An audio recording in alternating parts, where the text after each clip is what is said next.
दोस्तों स्वागत है आप सबका अपने इस चैनल पर। जैसा कि दोस्तों आप सबको पता है कि हम आप सबके यूपी पुलिस में पूछे जाने वाले टॉपिक्स को लेकर के चल रहे हैं अपने इस चैनल पर। जैसा कि दोस्तों आप सबको पता है कि हम अपने इस टॉपिक में सबसे पहले भारतीय इतिहास को लेकर चल रहे हैं। हम आपको विश्वास दिलाते हैं कि आपकी परीक्षा तक हम आपको यूपी पुलिस से जीके एंड जीएस से जुड़े हुए हर टॉपिक्स को करवा देंगे दोस्तों। लेकिन सबसे पहले अगर आप चैनल पर नए हैं तो प्लीज़ जाइए और चैनल को सब्सक्राइब कर लीजिए, साथ में आए बेल आइकन को प्रेस करना बिल्कुल भी मत भूलिएगा।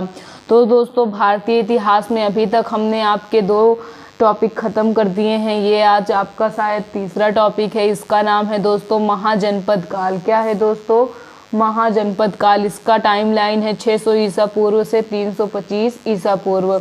इसका हमें क्या कहते हैं, इससे रिलेटेड आज हम क्वेश्चंस को पढ़ेंगे। इसके भी दोस्तों आपको 1 या 2 वीडियो देखने को मिलेंगे, फिर आपके ये टॉपिक भी ख़त्म हो जाएगा, फिर हम अगले टॉपिक की ओर चलेंगे। तो चलिए शुरू करते हैं। आज का फर्स्ट क्वेश्चन आपका कह रहा है दोस्तों, सूची फर्स्ट को सूची सेकंड से सुमेलित कीजिए। फर्स्ट क्वेश्चन आपका क्या है दोस्तों? सूची फर्स्ट को सूची सेकंड से सुमेलित कीजिए। एक तरफ सूची फर्स्ट में महाजनपद दिया गया है और एक तरफ सूची सेकंड में राजधानी दी गई है। तो उस समय आपको पता होना चाहिए दोस्तों 16 महाजनपद थे। कितने महाजनपद थे दोस्तों? 16 महाजनपद थे। इन 16 की अलग अलग राजधानियां थी। वही हमसे पूछा जा रहा है कि गांधार की राजधानी क्या थी, सूरसेन की क्या थी, वत्स की क्या थी और कौशल की क्या थी। इसे हमें सुमेलित करना है। तो दोस्तों देखते हैं गांधार की राजधानी क्या थी। गांधार के आगे क्या दिया गया? मथुरा। जरूरी नहीं है कि ये आपका सही हो, तो आप सबकी जानकारी के लिए बता दें दोस्तों, गांधार की राजधानी क्या थी? गांधार की राजधानी थी दोस्तों तक्षशिला। क्या थी दोस्तों? तक्षशिला। और सूरसेन की राजधानी मथुरा। और वत्स की राजधानी थी दोस्तों कौशाम्बी। क्या थी? कौशाम्बी। और कौशल की आपकी श्रावस्ती। तो देखिए गांधार की राजधानी आपकी क्या थी दोस्तों? तक्षशिला। सूरसेन की मथुरा, वत्स की कौशाम्बी और कौशल की श्रावस्ती। आप इसको अपने माइंड में सेट कर लीजिए, क्योंकि जरूरी नहीं है कि ये आपको जैसे यहाँ पे दिया गया इस तरह दे, कभी कभी सामने भी दे सकता है, लेकिन जब आपको याद रहेगा तो कहीं भी दे आप अच्छे से उसको चूज कर लेंगे। तो आप याद कर लीजिए गांधार की राजधानी उस समय तक्षशिला थी, सूरसेन की राजधानी मथुरा, वत्स की राजधानी कौशाम्बी और कौशल की राजधानी श्रावस्ती थी। यानी एक आपका क्या हो गया दोस्तों? एक आपका हो गया 4, बी का 1, सी का 2 और डी का 3। तो देखते हैं ऐसा आपको किस कूट में दिख रहा है। ये आपके ऑप्शन है। ए का 4 कहाँ पे है? ए का 4 यहाँ है और यहाँ है। तो बी आपका ऐसे ही गलत हो गया, क्योंकि यहाँ पे ए का क्या है? 1 है। बाकी आपके 3 ऑप्शंस में कंफ्यूजन है। देन आपका बी का क्या है दोस्तों? बी का है 1। तो बी का 1 कहाँ दिख रहा है? ऑप्शन ए में दिख रहा है और ऑप्शन सी में। तो आपका बी ऐसे ही गलत हो गया। अब आपके ऑप्शन ए और सी की बात करते हैं। सी का क्या है? 2। सी का 2 किस में है दोस्तों? सी का 2 फर्स्ट में है। तो सी भी आपका ऐसे ही गलत हो गया। यानी आपका सही कूट कौन सा हो जाएगा दोस्तों? फर्स्ट वाला हो जाएगा। ए का 4, बी का 1, सी का 2 और डी का 3। आपका फर्स्ट वाला ऑप्शन एकदम सही हो जाएगा। चलिए नेक्स्ट क्वेश्चन पे चलते हैं दोस्तों। आज का नेक्स्ट क्वेश्चन है दोस्तों, हर्यक वंश के किस शासक को कुड़िक कहा जाता था? हर्यक वंश के किस शासक को कुड़िक कहा जाता था? First option Bimbisara, second option Udayan, third option Ajatashatru and fourth option इनमें से कोई नहीं। हमसे पूछा जा रहा है कि हर्यक वंश के किस शासक को कुड़िक कहा जाता था। तो हर्यक वंश के किस शासक को कुड़िक कहा जाता था दोस्तों? अजातशत्रु को कुड़िक कहा जाता था। चलिए नेक्स्ट क्वेश्चन देखते हैं दोस्तों। आपका नेक्स्ट क्वेश्चन कह रहा है, किस शासक ने गंगा एवं सोन नदियों के संगम पर पाटलिपुत्र नामक नगर की स्थापना की? किस शासक ने गंगा एवं सोन नदियों के संगम पर पाटलिपुत्र नामक नगर की स्थापना की? First option Ajatashatru, second option Udayan, third option Ashok and fourth option घननंद।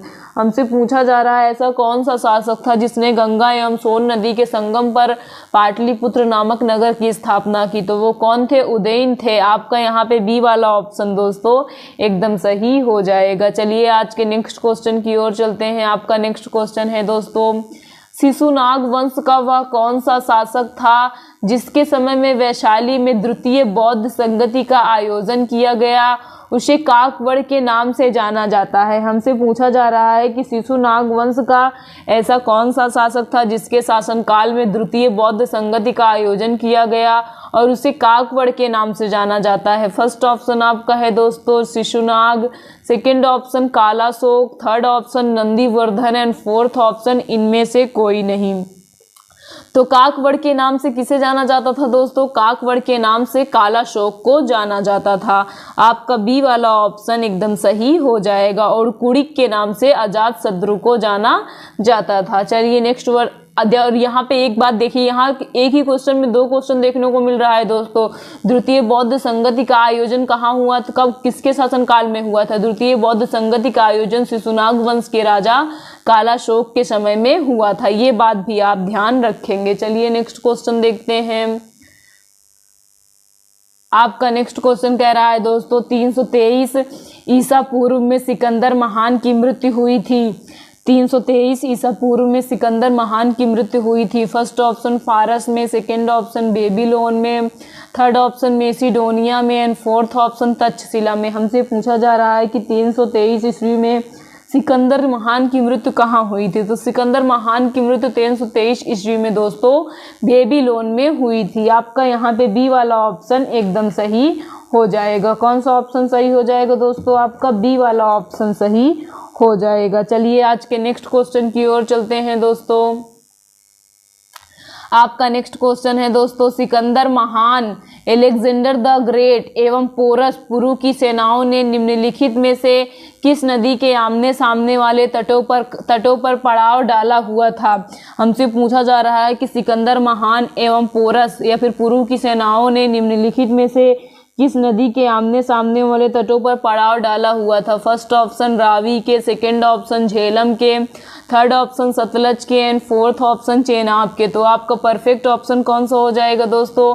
आपका परफेक्ट ऑप्शन यहाँ पे बी वाला हो जाएगा। झेलम नदी के तट पे ही सिकंदर और पुरु के बीच में युद्ध हुआ था, जिसे हम वितस्ता या फिर झेलम के युद्ध के नाम से जानते हैं। चलिए नेक्स्ट क्वेश्चन पे चलते हैं दोस्तों। आज का आपका नेक्स्ट क्वेश्चन कह रहा है किस प्रकार का मृदभांड भारत में द्वितीय नगरीकरण या शहरीकरण के प्रारंभ का प्रतीक माना गया? किस प्रकार का मृदभांड भारत में द्वितीय नगरीकरण या फिर शहरीकरण का प्रारंभ का प्रतीक माना गया? फर्स्ट ऑप्शन आपका है गेरू रंग वाले मृदभांड, सेकंड ऑप्शन चित्रित धूसर मृदभांड, थर्ड ऑप्शन उत्तरी काले पालिशकृत बर्तन एंड फोर्थ काले और लाल बर्तन।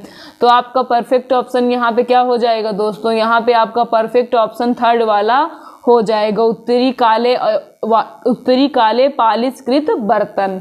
चलिए नेक्स्ट क्वेश्चन देखते हैं। आज का नेक्स्ट क्वेश्चन है दोस्तों पाली ग्रंथों में गांव के मुखिया को क्या कहा गया है? पाली ग्रंथों में गांव के मुखिया को क्या कहा गया है? फर्स्ट ऑप्शन आपका है दोस्तों ग्रामक, सेकंड ऑप्शन भोजक ऑब्लिक ग्राम भोजक, सेकंड ऑप्शन ज्येष्ठक एंड फोर्थ ऑप्शन ग्रामपति। हमसे पूछा जा रहा है कि पाली ग्रंथों में गांव के मुखिया को क्या कहा गया है? तो पाली ग्रंथों में गांव के मुखिया को ग्रामपति कहा गया है। आपका डी वाला ऑप्शन एकदम सही हो जाएगा। चलिए नेक्स्ट क्वेश्चन देखते हैं दोस्तों। आपका नेक्स्ट क्वेश्चन है उज्जैन का प्राचीन नाम था। उज्जैन का प्राचीन नाम था। First option Avantika, second option Takshashila, third option Kanyakubja and fourth option Dhanyakataka. हमसे पूछा जा रहा है कि उज्जैन का प्राचीन नाम क्या था? तो उज्जैन का प्राचीन नाम था दोस्तों अवंतिका। क्या था? अवंतिका था। बाकी कन्याकुब्ज कन्नौज का प्राचीन नाम था। किसका प्राचीन नाम था दोस्तों?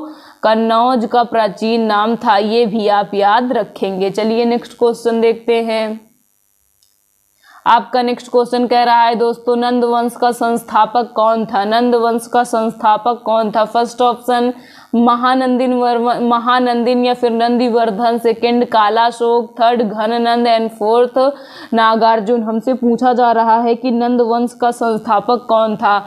तो नंद वंश का संस्थापक कौन था दोस्तों? महानंदिन या फिर नंदीवर्धन। आपका यहाँ पे फर्स्ट वाला ऑप्शन एकदम सही हो जाएगा। चलिए नेक्स्ट क्वेश्चन देखते हैं दोस्तों। आपका नेक्स्ट क्वेश्चन कह रहा है ग्रीक या फिर यूनानी लेखकों द्वारा जिसे आर्कमीज ऑब्लिक जेंड्रमीज कहा गया। ग्रीक ऑब्लिक यूनानी लेखकों द्वारा किसे अग्रमीज या फिर जेंड्रमीज कहा गया।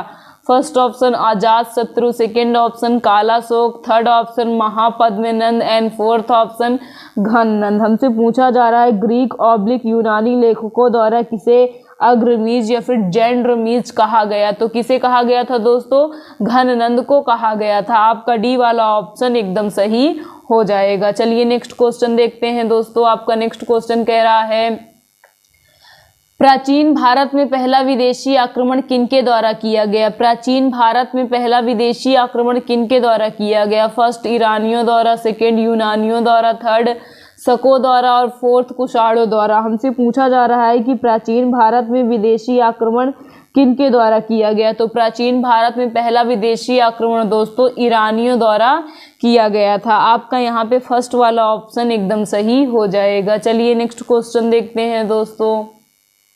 आपका नेक्स्ट क्वेश्चन कह रहा है दोस्तों प्राचीन भारत में दूसरा विदेशी आक्रमण एवं पहला यूरोपीय आक्रमण किनके द्वारा किया गया। प्राचीन भारत में दूसरा विदेशी आक्रमण एवं पहला यूरोपीय आक्रमण किनके द्वारा किया गया। फर्स्ट ऑप्शन ईरानियों द्वारा, सेकेंड यूनानियों द्वारा, थर्ड शकों द्वारा और फोर्थ कुषाणों द्वारा। हमसे पूछा जा रहा है कि प्राचीन भारत में दूसरा विदेशी आक्रमण और पहला यूरोपीय आक्रमण किनके द्वारा किया गया। तो किनके द्वारा किया गया दोस्तों, यूनानियों द्वारा किया गया।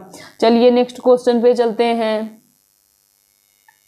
आपका नेक्स्ट क्वेश्चन कह रहा है दोस्तों ईरान के हखमनी वंश के किस शासक ने भारतीय भूभाग को जीतने के बाद उसे फारस साम्राज्य का 20वां प्रांत या फिर छत्रपति बनाया। हमसे पूछा जा रहा है कि ईरान के हखमनी वंश के किस शासक ने भारत के ईरान के किस शासक ने भारतीय भूभाग को जीतने के बाद उसे फारस का 20वां प्रांत बनाया। तो आपके ऑप्शंस हैं first option Cyrus, second option Darius या फिर दायर बाहू, सेकेंड ऑप्शन जेरेसिस या फिर छरियास, फोर्थ ऑप्शन डेरियस या फिर दायर बाहू थर्ड।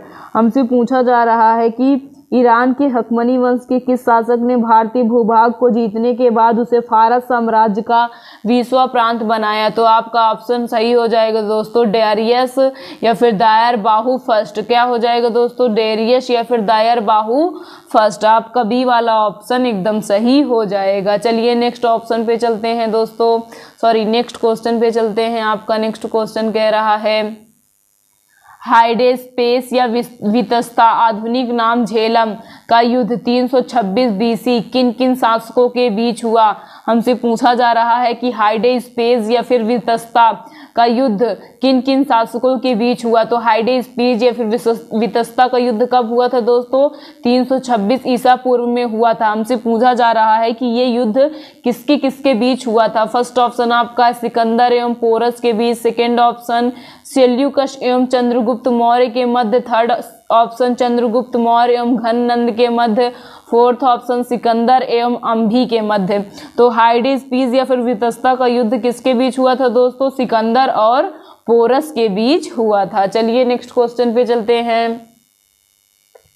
आपका नेक्स्ट क्वेश्चन कह रहा है दोस्तों सिकंदर ने भारत पर आक्रमण कब किया। सिकंदर ने भारत पर आक्रमण कब किया। फर्स्ट ऑप्शन 326 ईसा पूर्व में, सेकेंड 326 ईस्वी में, थर्ड 323 ईसा पूर्व में, फोर्थ 323 ईस्वी में। तो आपका परफेक्ट ऑप्शन यहाँ पे क्या हो जाएगा दोस्तों, यहाँ पे आपका परफेक्ट ऑप्शन हो जाएगा फर्स्ट वाला, 326 ईसा पूर्व में ही हाइडेस्पेस या फिर वितस्ता का युद्ध होता है सिकंदर और पोरस के बीच। चलिए नेक्स्ट क्वेश्चन देखते हैं दोस्तों। आपका नेक्स्ट क्वेश्चन है सूची फर्स्ट को सूची सेकंड के साथ सुमेलित कीजिए। एक तरफ सूची फर्स्ट में शासक दिए गए हैं और दूसरे सूची सेकंड में क्या दिया गया है दोस्तों, सूची सेकंड में आपका वंश दिया गया है। तो बिंबिसार किस वंश के थे, हर्यक वंश के थे। कालाशोक कहाँ के थे, शिशुनाग वंश के थे। तो देखिए बिंबिसार आपका ए का क्या हो गया, एक, और बी का क्या हो गया, दो। तो और आपका महापद्मनंद किस वंश के थे दोस्तों, महापद्मनंद आपके नंद वंश के थे और बिंदुसार आपके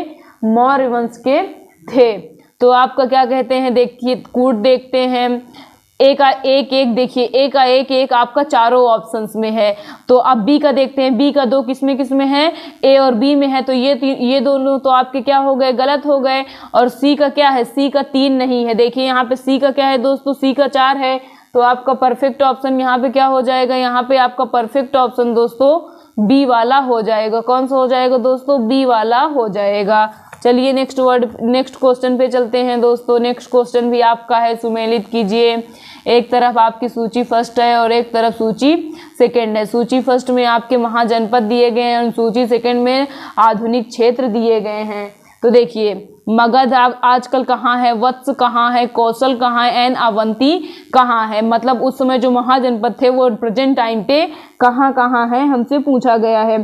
तो दोस्तों आपको बता दें, मगध इस समय पटना एवं गया के जिले में है। कहाँ है, पटना एवं गया के जिले में है। वत्स आपका इलाहाबाद में है, कौशल आपका अवध में है और अवंती आपका मालवा में है। ये जो चारों दिए गए हैं ये अच्छी तरह से सुमेलित हैं। तो आपका ए का एक, देखिए ए का एक आपको कहाँ कहाँ दिख रहा है दोस्तों, ए का एक आपको ए और बी में दिख रहा है। तो ये दोनों तो वैसे ही गलत हो गए। तो ए का एक, बी का 2 और बी का 2 यहाँ भी है, बट यहाँ पे सी का क्या हो गया है, 4 हो गया, जिसकी वजह से आपका बी वाला गलत होकर सही कौन सा हो जाएगा दोस्तों, ए वाला हो जाएगा। चलिए नेक्स्ट क्वेश्चन देखते हैं।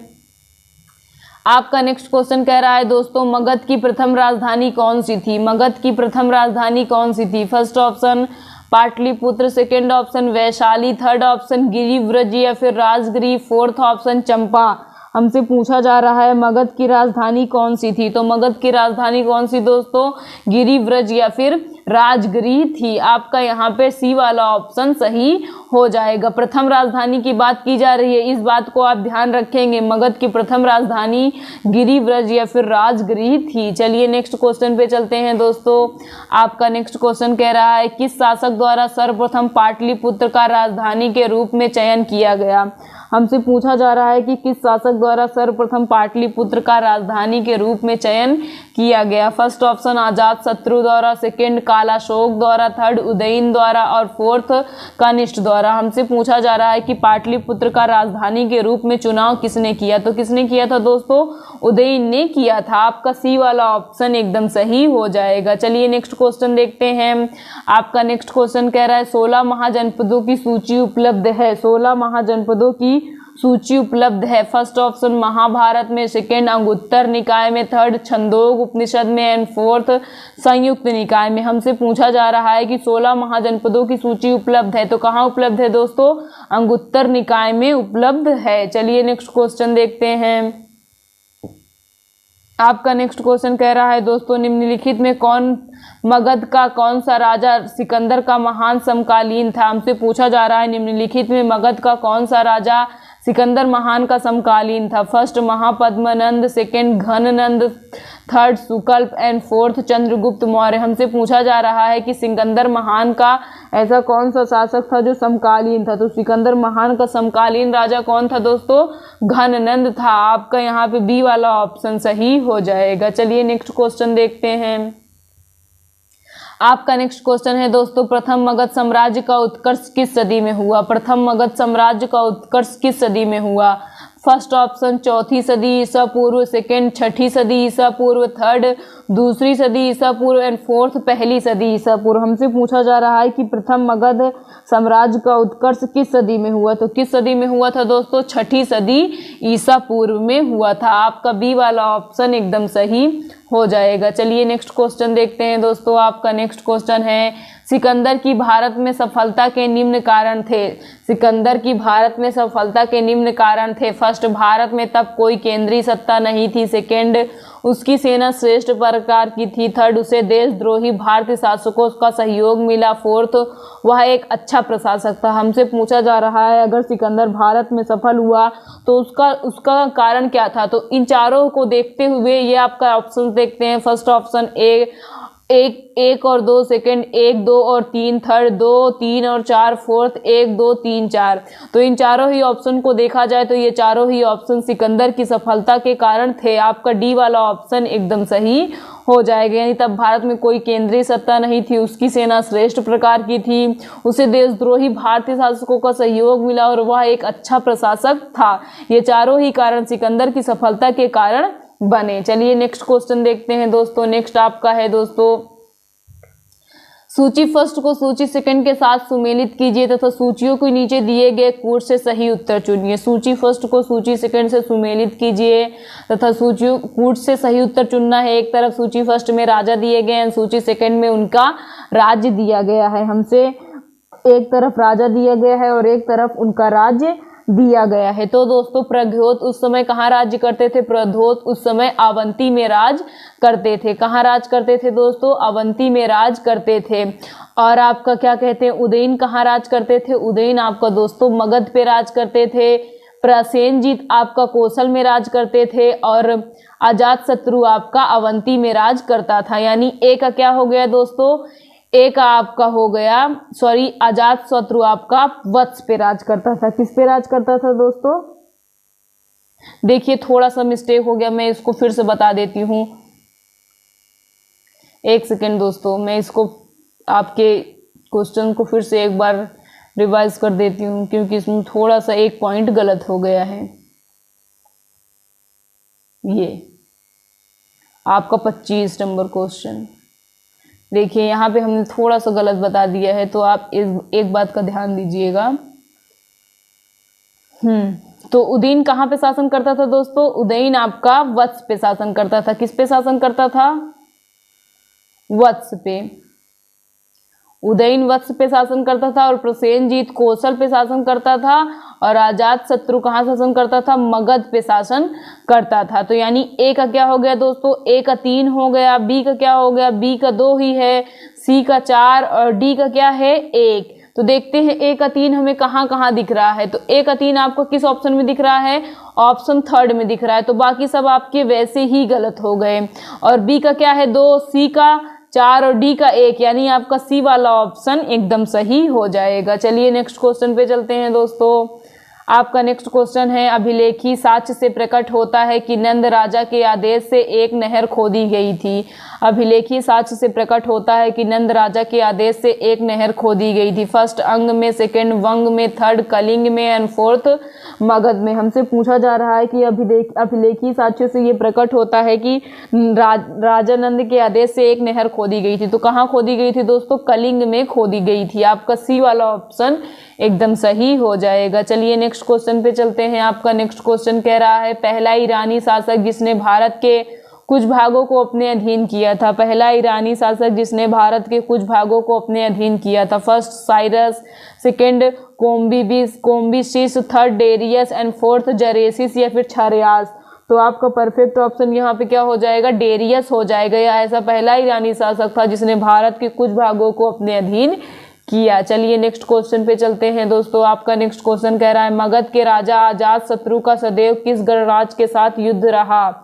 मगध के राजा अजात शत्रु का सदैव किस गणराज्य के साथ युद्ध रहा? फर्स्ट वज्जी संघ वैशाली, सेकेंड पांचाल, थर्ड दोनों के साथ, फोर्थ किसी के साथ नहीं। तो आपका परफेक्ट ऑप्शन दोस्तों यहाँ पे फर्स्ट वाला हो जाएगा। वज्जी संघ से अजात शत्रु का हमेशा से युद्ध रहा। चलिए नेक्स्ट क्वेश्चन पे चलते हैं दोस्तों। आपका नेक्स्ट क्वेश्चन है, वज्जी संघ के विरुद्ध मगध राज्य के किस शासक ने प्रथम बार रथ मुसल, एक ऐसा रथ जिसमें गदा जैसा हथियार जुड़ा था तथा महाशिला कंटक पत्थर फेंकने वाला एक युद्ध यंत्र नामक गुप्त हथियारों का प्रयोग किया था? वज्जी संघ के विरुद्ध मगध राज्य के किस शासक ने प्रथम बार रथ मसूल, एक ऐसा रथ जिसमें गदा जैसा हथियार था तथा महाशिला कंटक मतलब पत्थर फेंकने वाले एक युद्ध यंत्र नामक गुप्त हथियारों का प्रयोग किया था? फर्स्ट अजात शत्रु, second Chandragupta Maurya, third Kalashoka and fourth Udayan. तो आपका जाहिर से बात है कौन सा आंसर हो जाएगा दोस्तों?